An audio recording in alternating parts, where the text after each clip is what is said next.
So we're on our way to see if we can figure out where the water leak's coming from. Check out this hydrant here where the old guy put in a new hydrant, but it's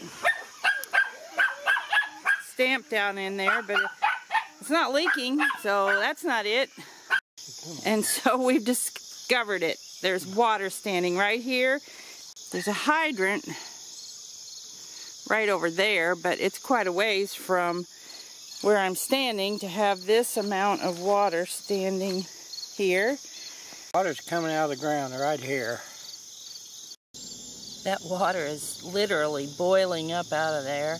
It's kind of like when you go to Yellowstone and they have those pots where water boils up out. It's pretty there, but this is not pretty. Couldn't really locate where any hydrants were leaking or anything last night, just before dark or even in the dark. And so had to wait till morning. This morning, this is what we discovered down here. And this is not a good day to do it because this is the day we have to get loaded up to go to our market.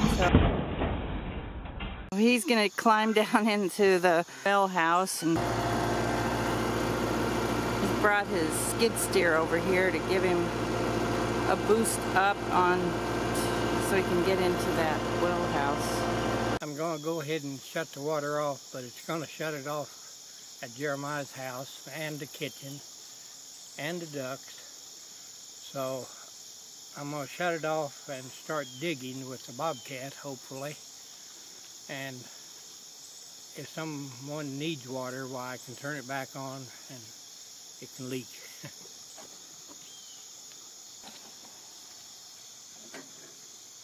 But we got water pressure at our house now.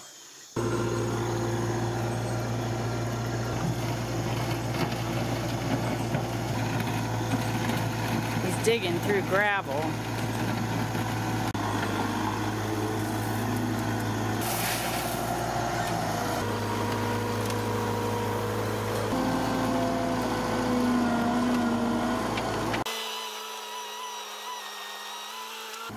When you dig a hole with a skid steer like this, you have to make a lot bigger hole.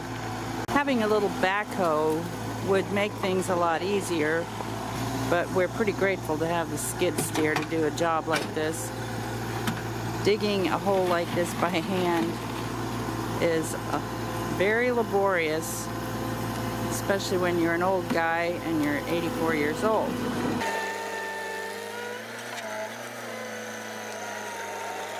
Sometimes you get stuck like that. Came across here and dumped his load on the other side.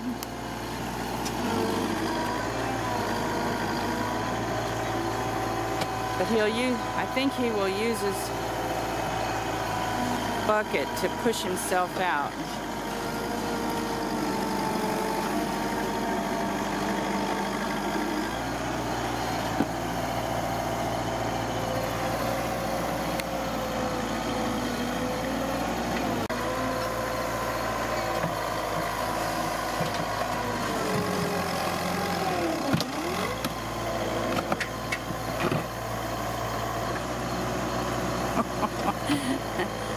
There he goes.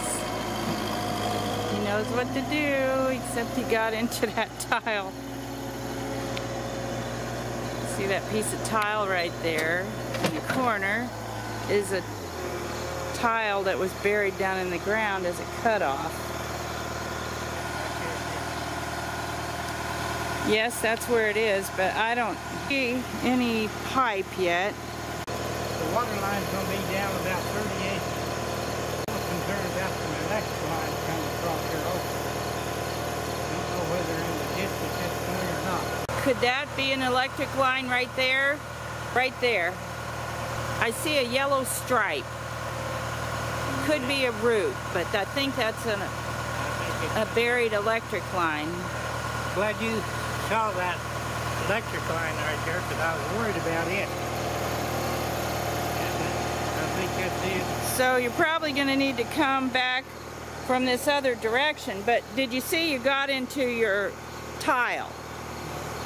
And the tile piece is right over there on the bobcat bucket. You broke the corner out of it. You need a marker, like a stake or a stick, or what do you need?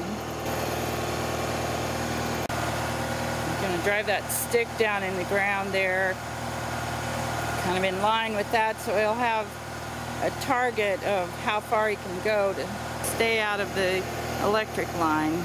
I'm gonna have to move the dirt off the other side and work from that side due to the electric line being over here.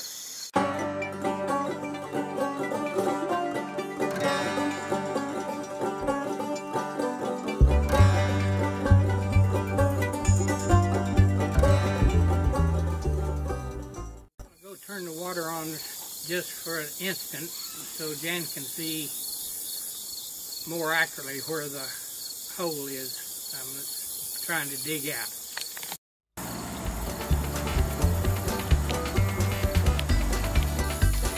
Okay! Right down there, right on the edge of the hole, right there. So I think he's gonna have to skim off this side a little bit more. He didn't get his aim real good with where the hole is.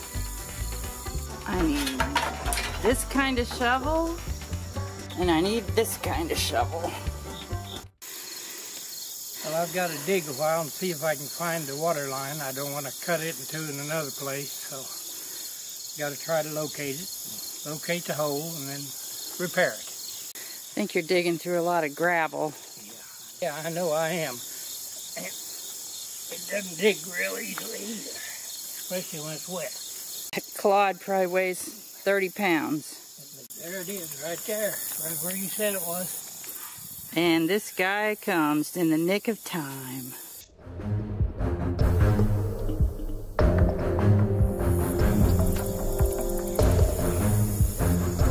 You lift that shovel full of mud up a lot easier than either Dad or I do. There's some kind of iron joint here that seems to be all rusty. Did you put iron in? Oh, I see a hose clamp down there. Yeah, there's something else. Oh, it's a T. There's an iron T here. This had an iron T. I can see. I see water leaking out of it. Yeah, right there. So, at least we've located it. Now, am I going to have to go to town to buy something? Have some barb fittings. I don't know. Right there is where it's broken. Yeah, I think it just rusted in two, basically. That's the T that's rusted in two? Yeah, okay, it had a Don't cut nipple yourself. screwed into it, I think. And that nipple's rusted in two. All the main lines are black plastic. And then apparently here was an iron fitting with pipe nipples of some sort screwed into it. And that's broken. So then it's got hose clamps here and here and here. I do have water in the kitchen. Right. Yay, the water in the kitchen is run off of a different line than what this is run, so that's a good thing. I'll unscrew these lines and see if I can get these fittings off, and then we can figure out what exactly we need. I think that fitting there is brass, and maybe these others are too. If they are, maybe they're not rusted into the hole quite so bad, into the pipe. Well, maybe if I can get a little working on them, they'll come loose.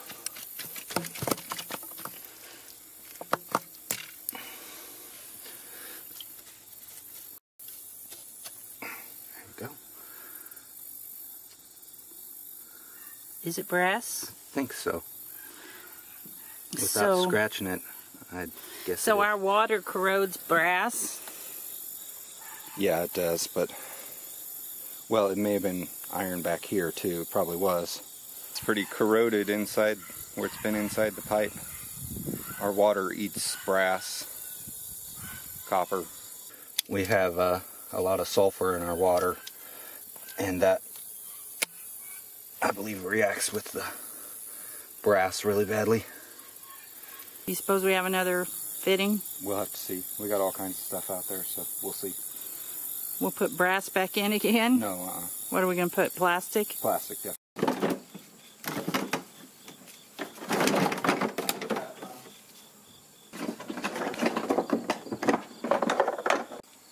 So I found male and female threaded barb fittings. Now all I need is a threaded T, either male or female. What do you think of that, Dad? Alright, so I've got schedule 80 on the outside, schedule 40 on the inside, and we'll need to cut a little piece of 3/4 to glue this together, little piece of 3/4 to glue this together, and then this is a slip inside, glue it on, and screw down. We'll have to cut each side off slightly. You say it works, it works. Okay. I think it'll work. I would rather have schedule 80 here, but I don't know if I'd rather have it enough to drive to town. Yeah, schedule 40 good enough. My bread's ready to go. I need to get this project done so I can work on my regular work. Got a day full of baking. More bread dough over there. I've got everything threaded together and cut and ready to be glued together now. So now I'll clean everything and glue it.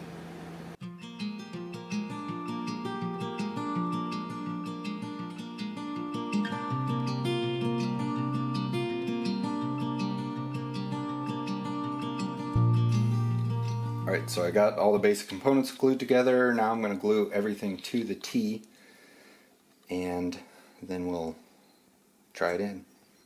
It's really handy to have lots of adapters, and so you can change sizes and change threaded to slip and things like that, so that you can create what you need to create. Is it ideal? Perhaps not, you know, but it works in situations where you're putting things together piecemeal. Alright, there's the completed piece. So the pipes are here. I cut a piece off of the other one because this came out longer than our last thing. Now I just have to fit everything together and tighten the clamps down on it. Sometimes fitting it together can be a bit of a chore.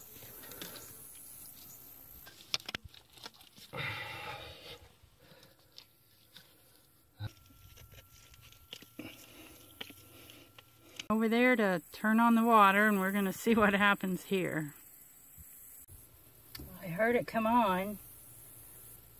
I don't see any water spraying anywhere, so I think it looks good. I don't see any drips, I don't see any sprays. So I think we're good.